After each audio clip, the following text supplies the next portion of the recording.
Hello everyone, my name is Jesus Gonzalez and I did my final presentation on how electric guitars work. So let's get right into it and explain how electrical pickups work.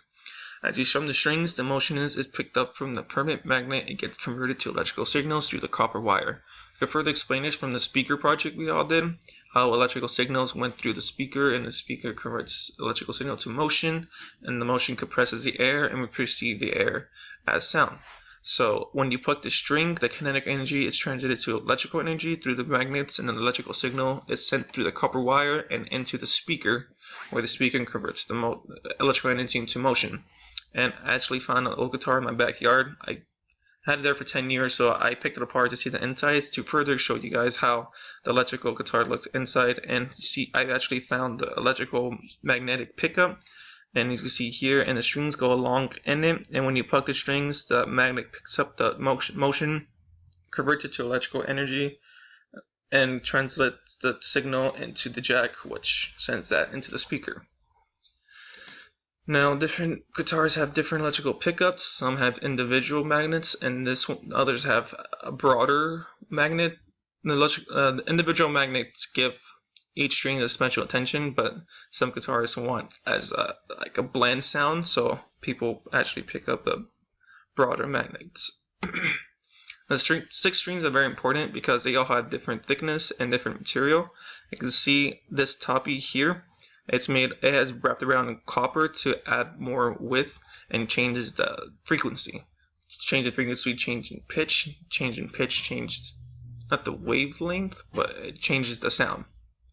So you go down the strings, the thickness gets lower, which changes the sound, which they all sound different, but they all blend together well because the wavelength actually encounter each other. And for the preamp, it's basically how you modify the sound before it gets to the amplifier. As a volume knob here, you can see the squiggly lines of resistors, and you can see how much volume you want into it. You want to add more, you want to take away less, and the tone, it changes the wavelength, so if you want it to sound a different way than others, you can do that as well.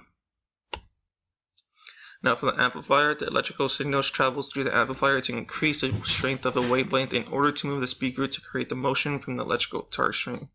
So in order to power a speaker, you need a powerful electrical signal, and the electric guitar itself can't do it because the wavelength is too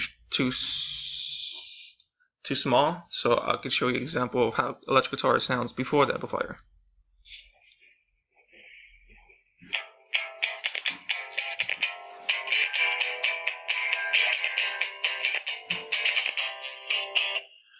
So with that, you can't really power a speaker or let it know in the whole concert. As I'm usually in the rock shows, I hear the electric guitars from like all the way back. So amplifier actually add voltage to the wavelength, and this is how it sounds after the amplifier.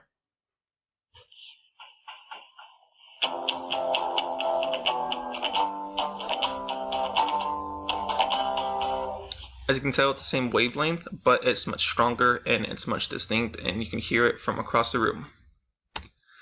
Now, when I first played guitar, I was wondering how in the world do some notes sound great with each other and don't. And I found that math actually intervenes in this subject. For example, C, which is 261.6 hertz, meaning number of vibrations per second, and G has 392 hertz, which means every second wave for C, which is the red that you see in this diagram, and every third wave of G, which is green in this diagram, they actually intervene.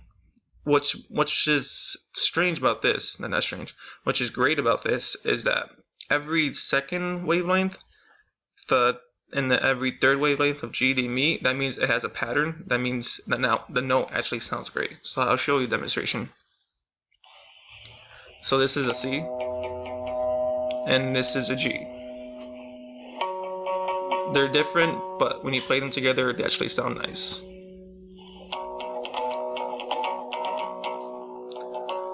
And that's because what we just talked about, of how the wavelengths actually meet up at certain times and there's a pattern in it. And distortion pedals are usually pedals used by guitarists to alter the sound. It's mainly compressing the peaks of the wavelength and adding overtone. Overtone meaning just changing how the wavelength is. So you can see here, before the distortion pedal, the wavelength looks nice, and after the distortion pedals, you can see it cut off. And I show a picture of Jimi Hendrix because he's the first to introduce this in the 1960s. I can see his foot here pressing down the distortion pedal, changing the sound and actually changing the music and the wavelength and all that. So that was my presentation, and thank you.